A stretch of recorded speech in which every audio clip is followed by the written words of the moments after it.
Carta a los Hebreos, capítulo 11, del versículo 6, nos dice que sin fe es imposible agradar a Dios, porque es necesario que el que se acerca a Dios crea que le hay y que es galardonador de los que le buscan. La Escritura nos enseña que hoy es el día del Señor. Esto no es una opinión, no es algo de la sociedad, ni de la cultura, ni de la época. Hoy es el día del Señor, en el que hemos sido convocados por Él para reunirnos como pueblo suyo, de acuerdo a lo que aparece en el cuarto mandamiento, donde Dios ha prometido también su presencia especial en medio de su iglesia, y aquí se opera un intercambio. Hay dos aspectos que debemos tener en cuenta. El primero es que en esta reunión nosotros debemos traer algo, como vimos la semana pasada cuando hablábamos de los sacrificios espirituales. ¿Cuáles son los sacrificios espirituales que nosotros debemos traer? Y en segundo lugar, que en esta reunión Dios trae algo para nosotros. El orden establecido de lo que conforma el culto público no es casual. Esto no es una casualidad. No es casual, sino que ha sido puesto a propósito para establecer el proceso por el que Dios bendice a los suyos. Queremos recibir la bendición del Señor, pero esto tiene un proceso, tiene un mecanismo, se articula de alguna manera. No es instantáneo, no es esporádico, no es recibimos una llama iluminativa y entonces adquirimos conocimiento, ¿no? Dios no solamente nos ha dado el don de la fe, sino que también nos da los recursos para alimentar la fe y hacerla consistente. Es decir, debemos saber qué es lo que creemos, por qué lo creemos y cómo los argumentos nos deben dar todo lo que necesitamos para afrontar las dificultades de este mundo.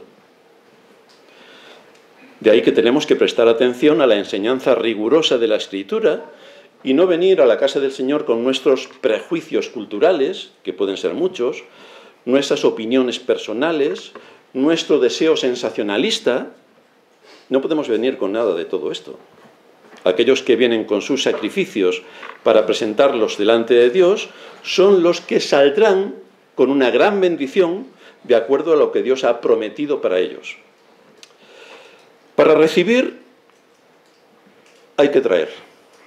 Para recibir la bendición de Dios tenemos que traer nuestros sacrificios. Si no traemos nuestros sacrificios no vamos a recibir la bendición de Dios. Esto es lo que enseña la Escritura y esto es lo que debemos recordar.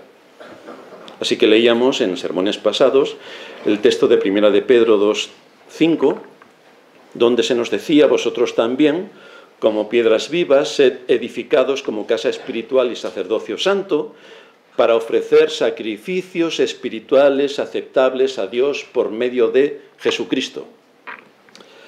El énfasis de este versículo confirma que hemos sido constituidos como sacerdotes para venir y ofrecer los sacrificios espirituales que Dios ha determinado.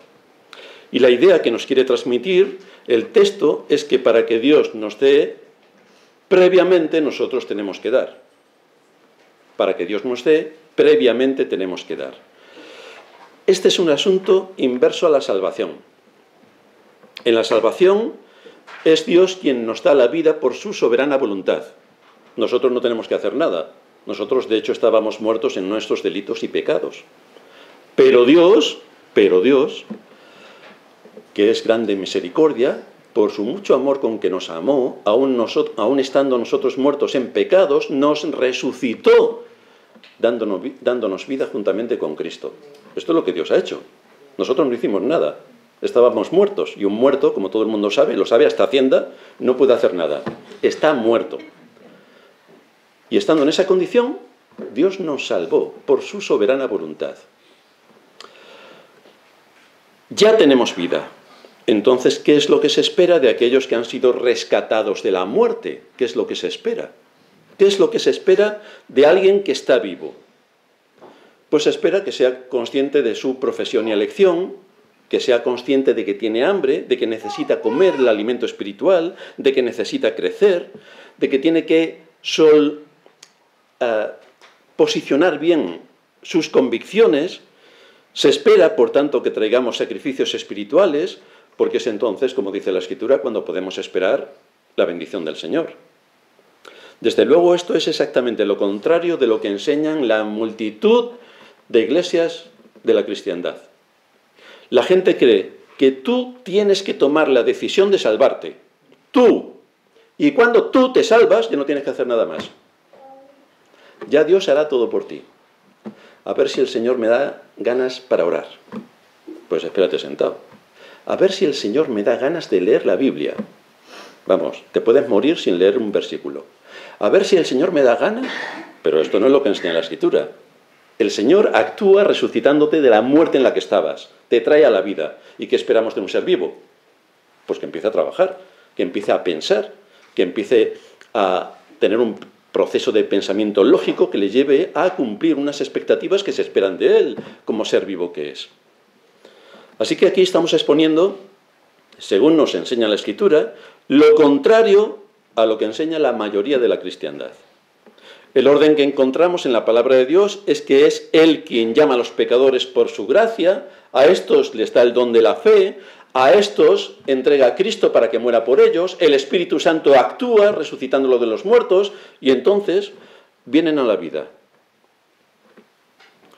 El problema que tenemos en el contexto cristiano en general, y aquí los católicos llegan en la cabeza, y le siguen muchos evangélicos, es cuando se mezcla la doctrina de la justificación y la santificación. Aquí es cuando tenemos un desastre colosal en nuestro concepto de Dios, de la vida como cristianos, de nuestras responsabilidades en este mundo, un lío monumental que lleva a la gente a esperar, a sentarse tranquilamente y esperar a ver si llueve. Porque trabajar, además en estas fechas, el día 15, se celebra el patrón de Madrid, que como todo el mundo sabe se llamaba San Isidro. Y este patrón era sumamente inteligente, porque él se quedaba en su casa sentado estudiando y los ángeles labraban el campo. Vaya, así están muchos evangelicoides.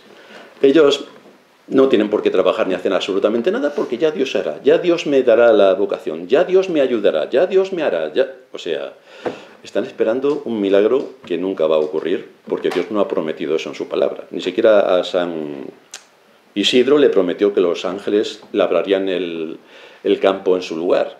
Pero esto es un cuento. El problema es el cuento que se cree la cristiandad. Dios ha establecido un orden y una forma de salvar a su pueblo. De la misma manera, también ha establecido el orden que debemos tener en cuanto a la adoración. Para que Dios nos dé, primeramente, nosotros tenemos que venir como sacerdotes con nuestro sacrificio, y es entonces cuando Dios nos dará su gracia para atender nuestro corazón. Pero lo primero es nuestros sacrificios. De manera que lo que Dios nos da en la adoración no es una experiencia mística. No. No son 2 horas de entretenimiento santo. Y como es santo ya nos podemos entretener. Empezamos aquí con danzas, bailes, las chicas con panderetas, los otros haciendo el mono. No son 2 horas de entretenimiento santo, no. Dios da a los suyos una bendición espiritual mediante el ejercicio de la fe que parte de un entendimiento cabal y riguroso de la Escritura. Entra por la cabeza, entra por la mente. Así que, hermanos, dice Pablo en Romanos 12, os ruego por las misericordias de Dios que presentéis vuestros cuerpos, fijaos, en sacrificio. Estamos hablando de los sacrificios espirituales. Que presentéis vuestros cuerpos en sacrificio santo, agradable a Dios, que es vuestro culto sentimental. Ah, no, que me he equivocado. Racional. Lo he hecho a propósito, claro. No vaya a alguien a creer que, ay, mira, como él también va con los sensacionalistas. No. Que luego hacen un corte y dicen lo que no he dicho. Es un culto racional. Tenemos que entender a cabalidad lo que enseña la Escritura para poder hacer lo que se espera de nosotros. Evidentemente, como pasa en cualquier trabajo. ¿Qué es lo que hoy recibimos? ¿Qué es lo que hoy podemos y debemos esperar de Dios según lo que Él ha prometido en la adoración pública cuando venimos a reunirnos con nuestros hermanos trayendo nuestros sacrificios espirituales? ¿Qué podemos esperar? Fijaos lo que dice Santiago en el capítulo 4, versículo 8. Acercaos a Dios y Él se acercará a vosotros. Así que primero es lo primero. Acercaos a Dios y Él se acercará a vosotros. Pecadores, limpiad las manos, y vosotros los de doble ánimo, purificad vuestros corazones. Afligíos y lamentad y llorad. Vuestra risa se convierta en lloro y vuestro gozo en tristeza. Humillaos delante del Señor y Él os exaltará. Esta es la gran realidad que tenemos cuando nos reunimos. Y debemos observar bien el orden. Según el contexto que aquí nos está hablando Santiago, habla de afligirnos, de lamentar, de llorar, de arrepentirnos, porque esto es también un sacrificio a Dios. Si vienes así a Dios con estos sacrificios, ante Él podrás comprobar tu necesidad y entonces te va a dar de acuerdo a tu necesidad. Te va a dar el perdón, el consuelo y la esperanza. Si vienes a Dios con un corazón contrito y humillado, Él vendrá a ti con las bendiciones necesarias para atender tu corazón, porque vienes en esa condición. Esta es una de las enseñanzas que podemos ver expuestas en Lucas cuando se está hablando acerca del gran Salvador. Me ha hecho, Lucas 1,49, porque me ha hecho grandes cosas el poderoso, santo es su nombre, y su misericordia es de generación en generación a los que le temen. Hizo proezas con su brazo, esparció a los soberbios en el pensamiento de sus corazones, quitó de los tronos a los poderosos y exaltó a los humildes. Este es el corazón con el que debemos venir, un corazón humilde. ¿Vienes hambriento por la palabra de Dios? ¿Vienes hambriento? Él te saciará. Dios responde a todos aquellos que traen sus sacrificios espirituales. Este es el gran principio que impera en el reino de Dios. Y por supuesto, aquí en nuestra adoración pública también está presente este principio, porque es para todo el pueblo de Dios a lo largo de la historia y alrededor del mundo. Vamos a retomar entonces los puntos que hemos mencionado en nuestro último sermón en cuanto a lo que debe ser nuestro sacrificio, porque eso definirá lo que recibimos de Él. Estuvimos viendo cuáles son los sacrificios que debíamos traer. Ahora vamos a ver cómo Dios responde a esos sacrificios. El primero, el sacrificio de un corazón expectante. Según la promesa que cita nuestro Señor, prometiendo su presencia donde Él haya establecido hacer memoria de su nombre, Él lo establece, nos muestra que debemos traer el sacrificio espiritual de venir con esta expectación de encontrarnos con Cristo. Donde estén dos reunidos en mi nombre, allí estoy yo. Esta es la expectación que debemos traer. Como decía Jusnel en la introducción, Él no ha prometido estar en el estadio del Real Madrid para ¡guau! ¡Que gane mi equipo! Voy a orar al Señor para que gane mi equipo. Luego veremos si esto no es tentar al Señor por hacer oraciones vanas. El Señor está en el, como decía Jusnel, el Señor está en el despacho del presidente del gobierno. ¿Ha prometido su presencia especial? No, la ha prometido aquí entre nosotros, en todas las iglesias que se reúnen hoy para adorar su nombre. Ahí está el Señor en medio de ellos y en medio de nosotros. Así que hoy, ¿qué es lo que vamos a recibir con este espíritu de expectación que debemos traer? Dice Juan en su primera carta, el capítulo 1, versículo 3. Lo que hemos visto y oído, eso os anunciamos para que también vosotros tengáis comunión con nosotros, y nuestra comunión verdaderamente es con el Padre y con su Hijo Jesucristo. Estas cosas os escribimos para que vuestro gozo sea cumplido. Aquí recibimos el gozo del Señor. ¿Cuál fue la más grande de las bendiciones que los apóstoles pudieron recibir? ¿Cuál fue la mayor de las bendiciones que ellos recibieron? ¿Que tuvieron un futuro prometedor, quizá? Más bien no, porque todos murieron por muerte violenta, así que no fue eso la bendición que pudieron recibir. Que tuvieran muchas oportunidades para encontrar en el mundo aquello que les pudiera satisfacer, porque a veces venimos nosotros con esta expectación a adorar al Señor. ¿Cuál va a ser mi futuro? ¿Cuánto me van a subir el sueldo? ¿A qué posición social voy a poder llegar? ¿Qué mansión voy a poder tener? ¿Cuándo voy a poder cambiar de coche? Pues hombre, si nos fijamos en lo que ocurrió con los apóstoles, parece que ninguno de ellos tenía esta expectativa. Y esto es algo que nosotros debemos controlar bien en nuestra mente para no pensar como los impíos. Porque claro, somos creyentes, por si se nos ha olvidado.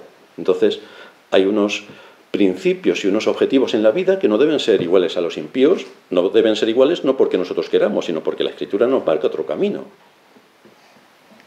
Así que ninguno de ellos tuvo estas cosas profesionales o de expectativas de futuro en mente, sino que la mayor de todas las bendiciones que ellos recibieron fue la de tener comunión con Dios. Comunión con Dios. Esa fue su mayor bendición. Es de esa comunión de donde viene el gozo para los que son nacidos de Dios.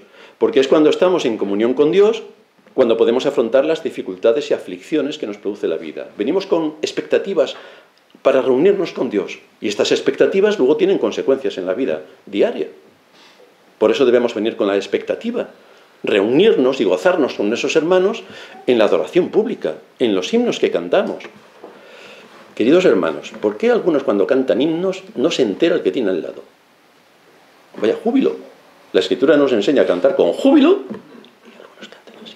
¿Por qué no se quieren enterar? Esto es como si vamos a ver al Real Madrid, marca un gol y decimos, ha marcado un gol. Vaya, vamos a contar contigo para la próxima, porque eres vamos, es que nos animas a todos que salimos aquí saltando. Entonces, queridos hermanos, tenemos que cantar con júbilo, con toda la potencia de nuestra voz.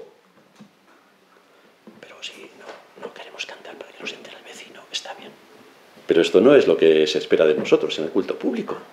Venimos con un corazón gozoso, dispuestos a alabar al Señor. ¿Y cómo alabamos al Señor? Cantando. ¿Cómo alabamos al Señor? Escuchando su palabra, estando atentos, no distrayéndonos, no cerrando los ojos y abriendo la boca, no haciendo este tipo de cosas. Todo esto parte de la premisa de que hoy debemos venir con esa expectación de congregarnos en torno a Cristo y en comunión con Cristo.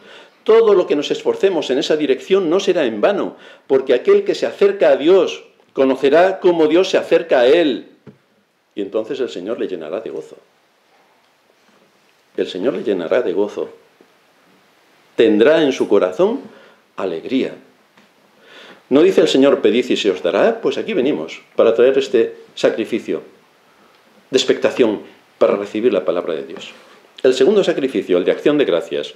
Cuando nosotros traemos este sacrificio, ¿qué trae Dios a nosotros? ¿Qué nos da? Él despliega su palabra para darnos argumentos consistentes de su amor por nosotros. Dice el libro del profeta Isaías, capítulo 25, versículo 4, porque fuiste fortaleza al pobre, al menesteroso en su aflicción, refugio contra el calor. No le tenemos que dar gracias porque Él nos da todo esto. A lo mejor tenemos que darle gracias. David en el Salmo 103 nos recuerda que Él es quien perdona todas tus iniquidades, quien sana todas tus dolencias, quien rescata del hoyo tu vida, quien te corona de favores y misericordias, quien sacia de bien tu boca. Todo esto es lo que hace Dios. Y hoy lo volvemos a recordar y lo volvemos a argumentar para que no se nos olvide. Dice también el Salmo 73, gracias te damos, oh Dios, gracias te damos, pues cercano está tu nombre, los hombres cuentan tus maravillas. En el mundo en el que vivimos no muchos cuentan las maravillas de Dios, pero nosotros sí. Sabemos que Dios es el Creador, que hizo los cielos y la tierra, los seres visibles e invisibles, que todo se sustenta por la palabra de su poder, que no podríamos ni respirar si Dios no estuviera atento a nuestra respiración. Todo lo que somos y todo lo que tenemos viene de Él. Tendemos por nuestra propia naturaleza pecaminosa a enumerar todo lo que nos falta. Y estamos todo el día ahí enumerando todos los faltos. Ay, si yo midiera medio metro más. Ay, si yo midiera medio metro menos. Bueno, eso no lo dice nadie. Ay, si yo fuera rico. Ay. Y no hacemos una lista para ver todo lo que Dios nos da, todos los días. Esa lista no la hacemos nunca. Hacemos la que nos falta según nosotros, claro. Pero no todas las bendiciones de Dios. Hoy nadie se va a morir de hambre. Todos tenemos para comer. Cuando lleguemos a casa, tenemos comida. Si hace calor o se hace frío, tenemos una casa donde cobijarnos. Tenemos ropa para abrigarnos y para venir bien vestidos. El Señor atiende todas nuestras necesidades materiales aquí. Podremos tener más o menos dificultades, pero todas las superamos. Y además hoy nos da su palabra. Y por ella entendemos todo lo que se ha llevado a cabo en el mundo y en nuestra vida, que tiene un aspecto que envuelve la redención. Todo está en el contexto de la redención. Todo lleva a cabo el propósito final de Dios en la redención de su pueblo. Así que debemos venir con acción de gracias por la multitud de sus misericordias, de las cuales la mayor es el que nos ha dado a Cristo. A veces, como ya lo repetimos tantas veces y aparece en todos sitios, No le damos el valor suficiente a lo que tiene el que la segunda persona de la Trinidad, ante quien los ángeles cubrían sus rostros, se encarnase, se hiciese un hombre y viniese a este mundo para pagar tu deuda y la mía. Yo con mi hija no lo haría jamás, o sea, ahí se pudran todos, pero Dios sí lo hizo. Dios sí lo hizo. En tercer lugar, el sacrificio de la oración.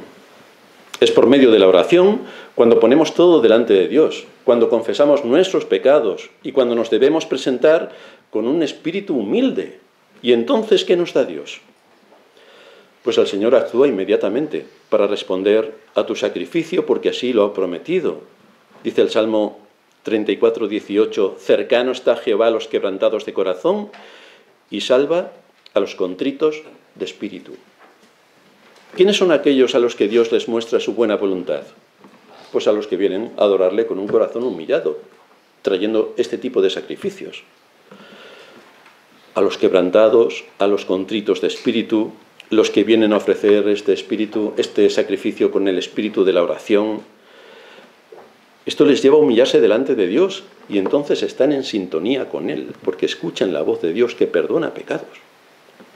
Estos sacrificios de oración conlleva también el que oremos por nuestros hermanos cuando vienen a reunirse, que puedan recibir también la palabra con gozo, que oremos por nuestras familias para que también puedan escuchar la palabra, que oremos por el predicador para que abra las Escrituras y nos explique la Escritura, que oremos por nosotros mismos porque queremos ser instruidos en toda verdad y queremos tener un conocimiento cabal de las Escrituras para actuar de acuerdo a la voluntad de Dios y no de acuerdo a la moda.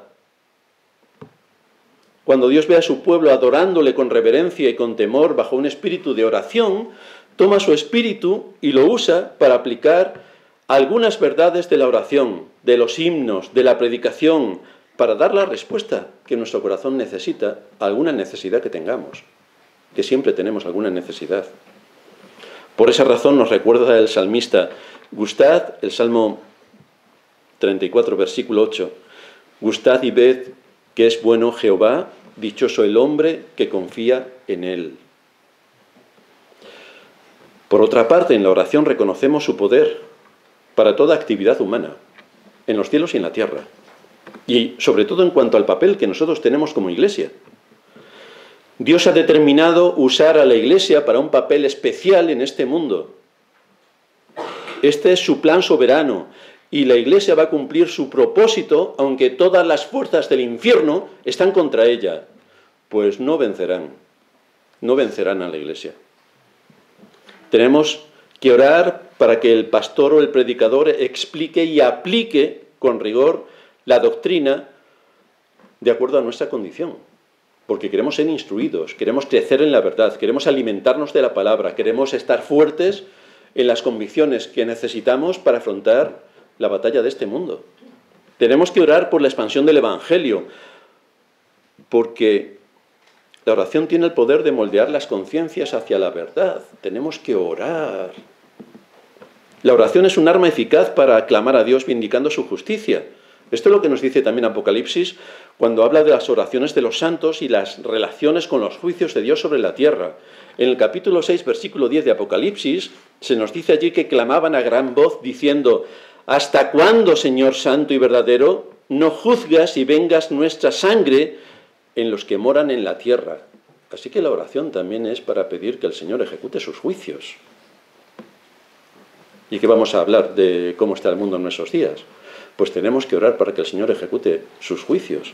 Dios quiere que su pueblo eleve sus oraciones pidiendo que la justicia y la verdad se extiendan entre las naciones. Por esta razón, cuando venimos con el sacrificio espiritual de la oración, que brota de un corazón sincero que cree y confía en Dios, Él viene a nosotros dándonos la seguridad de que escucha y atiende la oración. Nos instruye, nos confirma en la verdad y a la vez también ejecuta sus juicios. En cuarto lugar, cuando traemos el sacrificio de los diezmos, ¿qué nos da Dios? Algunos creen que llegan a una entidad comercial y piensan: yo le doy a Dios 10 y Él luego me va a dar 20. Pues si alguno piensa así, desde luego más errado, sin H y con H, no puede estar. No puede estar más errado.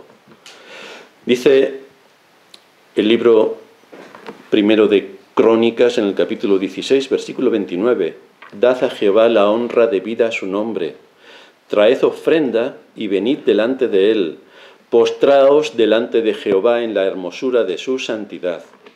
Así que cuando venimos con un corazón que ofrece el sacrificio de los diezmos, estamos honrando el nombre de Dios. Vaya, pero esto no es que se lo inventen los pastores, es que aparece en la Escritura. Y por lo tanto debemos tomar buena nota de lo que se está diciendo. Difícilmente podemos venir un día como hoy a pedir su bendición para que el Señor me dé un mejor trabajo, que el Señor me dé un mejor sueldo, que me dé una mejor casa porque estoy muy estrecho donde estoy o pago mucho alquiler, que me dé un mejor ropa para vestirme, que me dé más abundante comida para alimentarme y a la vez me quedo con la ofrenda. ¿Y esto? O sea, que estoy pidiendo al Señor que me bendiga, pero yo le robo. Entonces, ¿esto cómo funciona? Podemos venir diciendo, bendíceme para que pueda seguir teniendo mis ingresos, pero no te daré nada de lo que esos ingresos me aportan.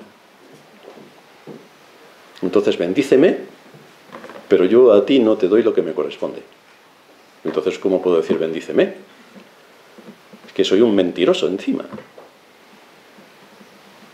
El libro de Proverbios, en el capítulo 3, versículo 9, nos dice, honra a Jehová con tus bienes y con las primicias de todos tus frutos. Honra a Jehová con tus bienes.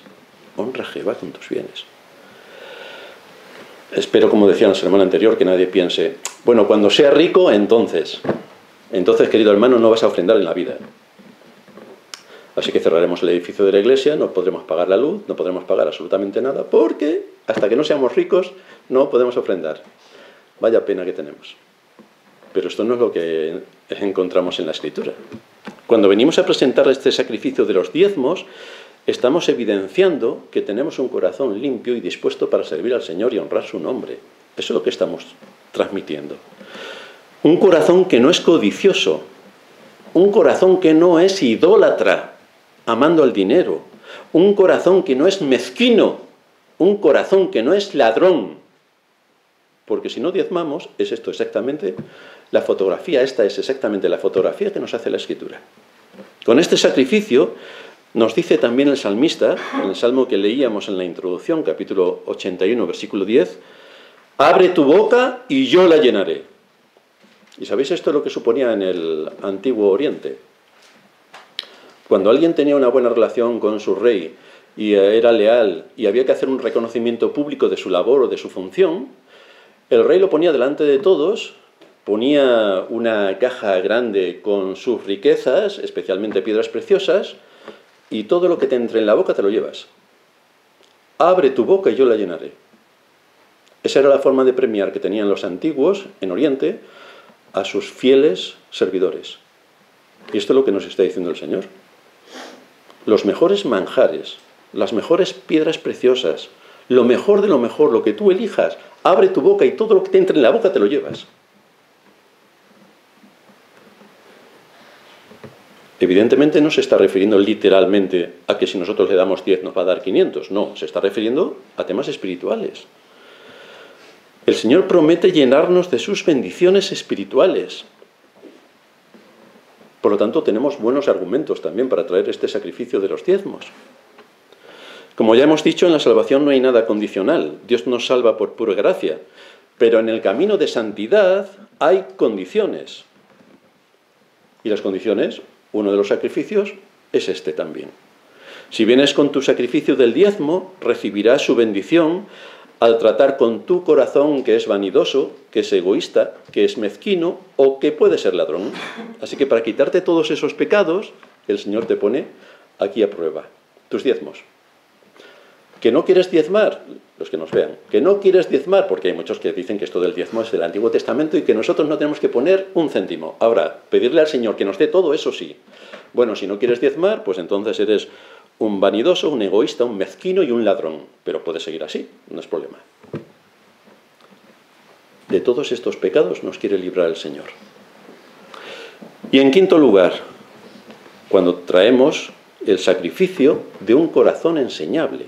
¿Qué es lo que Dios nos da cuando venimos con este sacrificio?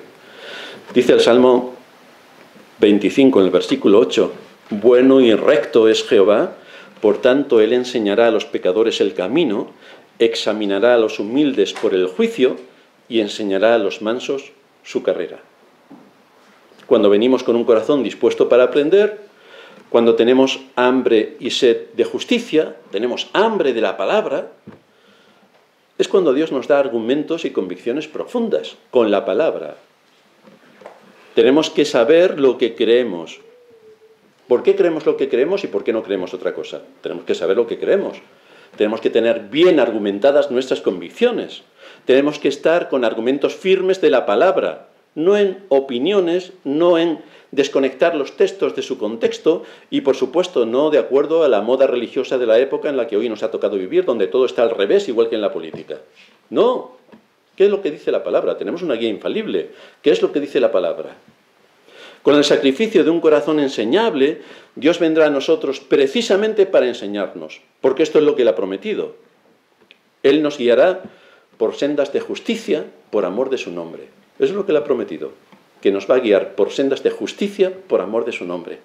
Así que si vienes a la adoración sabiendo que vas a presentar ante Dios este sacrificio y traes un espíritu enseñable, conocerás más profundamente a Dios. Porque estarás atento a su palabra y ver cómo esa palabra se aplica. Y entonces el pastor no le dirá, como a algunos que ya no están, sí que les ha dicho, ¿tú asistías a la misma iglesia que yo? Porque no se han enterado de nada de lo que estamos predicando. Pero si llevaban años y no se han enterado. Entonces, para que el pastor no tenga que decirte algún día, si tú ibas a la misma iglesia que él, tienes que prestar atención y venir con un espíritu enseñable que tome para sí las doctrinas de la Escritura. Esto te hará examinarte para conocer tus pecados y es ahí cuando Dios desplegará su gracia para limpiarte. Porque Él afirma rotundamente, cercano está Jehová a los quebrantados de corazón. Y muchas veces la palabra nos quebranta. Pues cercano está Jehová a los quebrantados de corazón, a ti, a tu corazón. La promesa de Dios para aquellos que vienen con este sacrificio de un corazón enseñable es que Dios vendrá a ellos y los bendecirá. Esto es lo que nosotros queremos recibir hoy. Venid luego, dice Jehová, y estemos a cuenta. Si vuestros pecados fueren como la grana, como la nieve serán emblanquecidos. Si fueren rojos como el carmesí, vendrán a ser como blanca lana. Pero yo, ¿cómo puedo saber de qué pecados me tengo que arrepentir si no me predican en qué pecados puedo estar incurriendo? Si no se predica de la ley de Dios, como pasa en la mayoría de las iglesias que se llaman cristianas. No se predica la ley de Dios, entonces ¿cómo sé que estoy atentando contra algún mandamiento de la ley si desconozco la ley? Pues para eso estamos hoy aquí. Dios nos va a bendecir. ¿Cómo? Abriendo su palabra y poniendo un foco de luz en nuestro corazón. Y con esto nos lleva a que nos acerquemos a Él para pedir su perdón. ¿Y a qué conclusión nos llega todo esto? Aunque sabemos que el Dios de toda gracia no nos da conforme a lo que merecemos, porque si nos diera conforme a lo que merecemos estaríamos peor que en Cuba, ya te lo aseguro, queridos hermanos, y que en ocasiones recibimos una gran bendición de Dios, a pesar de venir muchas veces sin un solo sacrificio, no podemos tomar las excepciones como una regla general. Tenemos que considerar atentamente estas cosas, meditar en los sacrificios que Dios demanda de mí, suplicarle que nos dé discernimiento para que en el culto de adoración cumplamos exactamente con la labor que la Iglesia tiene encomendada. Este no es un asunto que competa a los mayores únicamente. Entonces los jóvenes no tienen nada que hacer porque esto es de mayores. Esto a los jóvenes también le compete, incluso a los niños.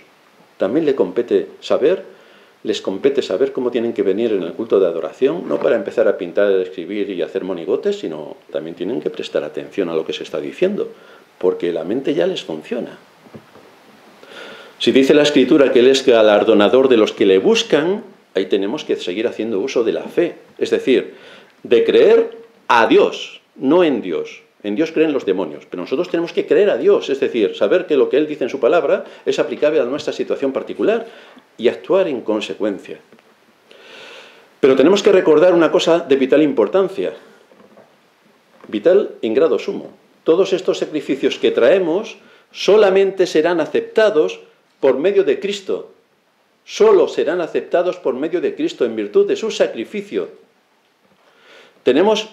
Traemos estos sacrificios confiando en la obra de Cristo, porque es por medio de Él que Dios acepta los sacrificios.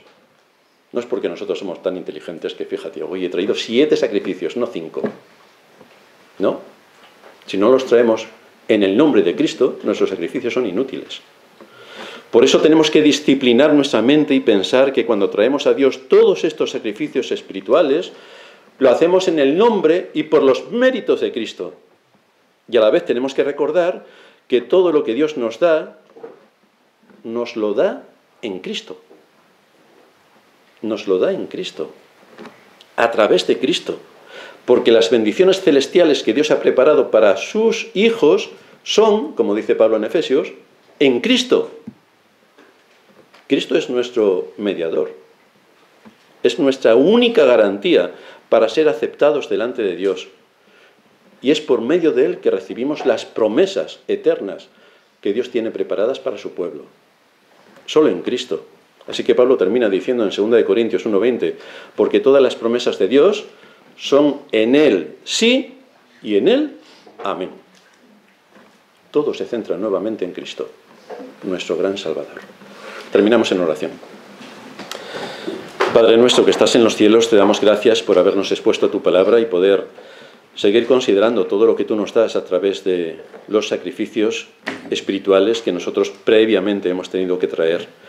Te suplicamos que nos atiendas en medio de nuestra necesidad, en medio a veces de nuestra necedad, de nuestro olvido, que nos ayudes a ser consecuentes con la verdad revelada que cada día del Señor se nos predica, nos es expuesta para que abramos nuestro entendimiento y podamos entender todo lo que supone el ser hijos tuyos. Guíanos en todo esto. En Cristo Jesús te lo suplicamos. Amén.